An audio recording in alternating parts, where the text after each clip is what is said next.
प्यारे विद्यार्थियों, आज हम देवनागरी लिपि के विषय में कुछ सूक्ष्म तथ्यों को समझने का प्रयास करेंगे। भारत की प्राचीन लिपि ब्राह्मी का प्रयोग 5वीं सदी ईस्वी पूर्व से लेकर लगभग 350 ईस्वी तक होता रहा। इसके बाद इसकी दो शैलियों का विकास हुआ, पहली उत्तरी शैली और दूसरी दक्षिणी शैली। उत्तरी शैली से चौथी सदी में गुप्त लिपि का विकास हुआ। गुप्त लिपि से छठी सदी में कुटिल लिपि विकसित हुई, जो 8वीं सदी तक प्रयुक्त होती रही। इस कुटिल लिपि से ही 9वीं सदी के लगभग नागरी के प्राचीन रूप का विकास हुआ, जिसे प्राचीन नागरी कहते हैं। प्राचीन नागरी का क्षेत्र उत्तरी भारत है, किंतु दक्षिणी भारत के कुछ भागों में यह मिली है। प्राचीन नागरी से ही देवनागरी लिपि विकसित हुई। देवनागरी लिपि का सर्वप्रथम प्रयोग गुजरात के नरेश जय भट्ट, जिनका की समय रहा 700 से 800 ईस्वी के लगभग, उसके एक शिलालेख में मिलता है। विजयनगर राज्य और कोंकण में भी देवनागरी लिपि का प्रचार था। इसी आधार पर कुछ विद्वान यह भी स्वीकार करते हैं कि देवनागरी का विकास सर्वप्रथम दक्षिण में हुआ और वहीं से यह लिपि उत्तर भारत में प्रचलित हुई। वैसे यह लिपि भारत के सर्वाधिक क्षेत्र में प्रचलित रही है। आरंभ में इस लिपि के वर्णों पर शिरोरेखा नहीं थी और अ, घ, म, य, श और स के सिर दो भागों में विभक्त थे। 10वीं शताब्दी की देवनागरी लिपि के अनेक वर्ण आधुनिक वर्णों से बहुत अलग थे। धीरे धीरे उन्हें सुंदर बनाने का प्रयास होता रहा और 14वीं शताब्दी में आकर इस लिपि के वर्णों का रूप स्थिर हुआ, जो हमें आज भी देखने को मिलता है। अब हम विचार करेंगे देवनागरी लिपि का नाम देवनागरी कैसे पड़ा। देवनागरी का यह नाम किस प्रकार पड़ा, इस बात को लेकर बहुत सारे विवाद हैं। उनमें से कुछ जो मत हैं वो इस प्रकार है। पहला मत है कि गुजरात के नागर ब्राह्मणों द्वारा विशेष रूप से प्रयुक्त होने के कारण यह नागरी कहलाई। दूसरा जो मत है वो है प्रमुख रूप से नगरों में प्रचलित होने के कारण यह नागरी लिपि कहलाई। तीसरा मत है कि ललित विस्तर में उल्लिखित नाग लिपि ही नागरी है, अर्थात नाग से नागर शब्द बना। चौथा मत है तांत्रिक चिन्ह देवनगर से साम्य होने के कारण इसे देवनागरी कहा गया। पांचवा जो मत है वो है देवनागरी अर्थात काशी में प्रचार के कारण यह देवनागरी कहलाई। छठवां मत है नागरी लिपि में चतुर्भुजी अक्षरों यानी कि प, भ, म और ग, इन चतुर्भुजी अक्षरों के कारण इसे नागरी कहा गया। इन सभी मतों में से कोई भी मत प्रमाणित नहीं है। अब हम बात करते हैं देवनागरी लिपि की कुछ प्रमुख विशेषताओं के बारे में। पहली जो विशेषता है देवनागरी लिपि की वो है कि देवनागरी लिपि अक्षरिक लिपि है। अक्षरिक लिपि क्या हुआ, यानी स्वर और व्यंजन का संयोग है इसमें। जैसे कि यदि हम क को लें तो क प्लस अ बराबर क, तो ये है अक्षरिक लिपि। दूसरी जो देवनागरी लिपि की प्रमुख विशेषता है वो है स्वर और व्यंजन के आधार पर इसका वर्गीकरण वैज्ञानिक है, यानी कि इसका वैज्ञानिक वर्गीकरण हुआ है।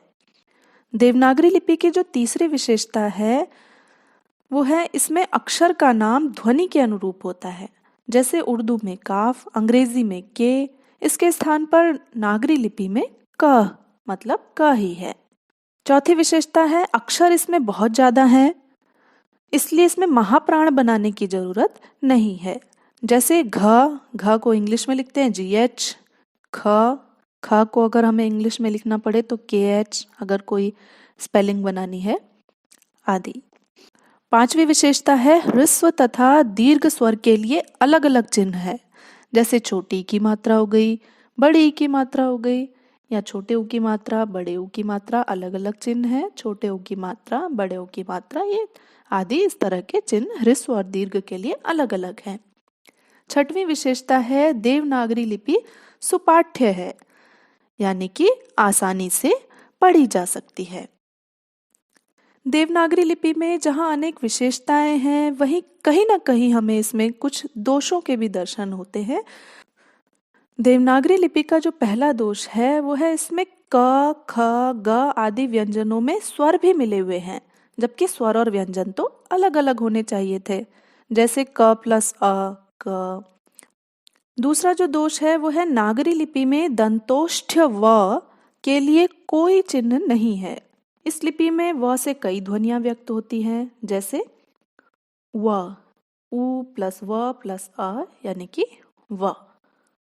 तीसरा जो दोष है वो है देवनागरी में री, जो कि र पर छोटी की मात्रा, और दूसरा जो री है ऋषि वाला।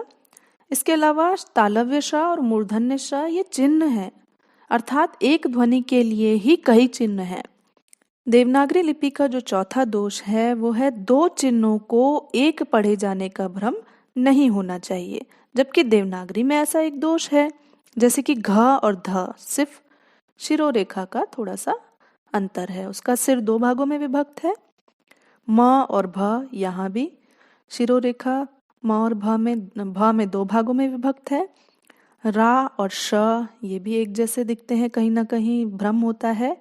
ख और रव मिला करके ये भी कहीं ना कहीं हमें भ्रम होता है। पांचवा जो दोष है वो है लेखन, टंकन तथा मुद्रण की दृष्टि से भी देवनागरी लिपि में अनेक दोष देखने को मिलते हैं। अब हम बात करेंगे देवनागरी लिपि की वैज्ञानिकता पर। देवनागरी लिपि की वैज्ञानिकता की पहली विशेषता है देवनागरी लिपि में स्वर और व्यंजन को अत्यंत वैज्ञानिक ढंग से क्रमबद्ध किया गया है। 11 स्वर हैं और 33 व्यंजन हैं। देवनागरी लिपि की जो दूसरी वैज्ञानिक विशेषता है वो है यह लिपि अत्यंत गत्यात्मक एवं व्यावहारिक है। इसमें आवश्यकता अनुसार अनेक ध्वनि चिन्हों का समावेश होता रहा है। तीसरी वैज्ञानिक विशेषता है यह लिपि वर्णनात्मक है। इसके वर्णों के नाम उच्चारण के सर्वथा अनुरूप हैं। चौथी वैज्ञानिक विशेषता है देवनागरी लिपि में एक ध्वनि के लिए एक चिन्ह होना इसकी सबसे बड़ी विशेषता है, जैसे कि एक ध्वनि के लिए एक चिन्ह है, दूसरी ध्वनि के लिए दूसरा चिन्ह है। देवनागरी लिपि की पांचवी वैज्ञानिक विशेषता है कि इस लिपि में अ को छोड़कर शेष सभी स्वरों की ह्रस्व और दीर्घ मात्राएं विद्यमान है, जैसे छोटी ई की मात्रा, बड़ी ई की मात्रा, छोटे ऊ की मात्रा, बड़े ऊ की मात्रा, छोटे ओ की मात्रा, बड़े ओ की मात्रा, इस तरह से। देवनागरी लिपि की जो छठवीं वैज्ञानिक विशेषता है वो है इसमें वर्णों के उच्चारण निश्चित हैं और वे प्रत्येक स्थान पर उसी प्रकार उच्चारण किए जाते हैं, जबकि अन्य लिपियों में ऐसा नहीं है। इसका अर्थ है कि हर जगह देवनागरी लिपि में एक जैसा ही उच्चारण होता है, जबकि अन्य लिपियों में वर्णों के अलग अलग स्थानों पर अलग अलग उच्चारण भी देखने को मिलते हैं।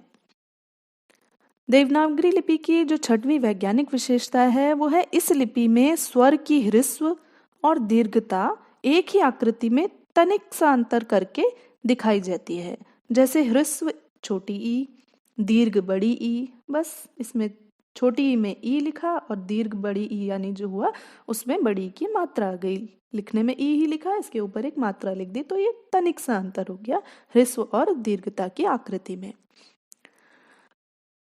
देवनागरी लिपि की जो आठवीं वैज्ञानिक विशेषता है वो है देवनागरी लिपि का निर्माण उच्चारण को ध्यान में रखकर बड़े ही वैज्ञानिक ढंग से किया गया है, जैसे कंठ, तालु, मूर्धा, दंत, ओष्ठ, दंतोष्ठ्य, इस तरह से क्रम से वाग्यंत्र के अनुसार ध्वनि चिन्ह हमें देखने को मिलते हैं। पूरा क वर्ग कंठ से उच्चारित होता है, उसके बाद च वर्ग तालु से उच्चारित होता है, फिर ट वर्ग आता है वो मूर्धा से उच्चारित होता है। चौथा जो वर्ग है वो त वर्ग है, वो दंत की सहायता से उच्चारित होता है, और जो पांचवा वर्ग है प वर्ग वो ओष्ठ की सहायता से उच्चारित होता है। इस प्रकार हमें देवनागरी लिपि में बहुत से वैज्ञानिक गुण देखने को मिलते हैं जो कि इसकी वैज्ञानिकता को सिद्ध करते हैं। इस प्रकार देवनागरी लिपि विश्व की अत्यंत प्राचीन, व्यवस्थित और वैज्ञानिक लिपि है। इस लिपि में समय समय पर अनेक सुधार किए गए हैं। भारत में देवनागरी लिपि ही एकमात्र ऐसी लिपि है जो लगभग सभी भाषाओं की लिपि बनने में समर्थ है। देश में भावनात्मक एकता स्थापित करने के लिए एक भाषा और एक लिपि का होना अत्यंत आवश्यक है। देश की समस्त भाषाओं की लिपि एक हो, इस दिशा में प्रयत्न भी किए गए हैं। देश की प्रमुख भाषाओं को देवनागरी लिपि में अगर लेखनीबद्ध कर दिया जाए तो भारत की राष्ट्रीय एकता का संसार सदैव के लिए स्थायी और शाश्वत हो जाएगा। भारत का गौरवशाली साहित्य इसी लिपि में उपलब्ध है। डॉक्टर हरदेव बाहरी के अनुसार वे कहते हैं, निसंदेह नागरी लिपि भारत की प्राचीन, विस्तृत और व्यापक लिपि है। इसे सुगमता पूर्वक राष्ट्रीय लिपि स्वीकार किया जा सकता है, क्योंकि विस्तार की दृष्टि से यही लिपि अन्य लिपियों से आगे है।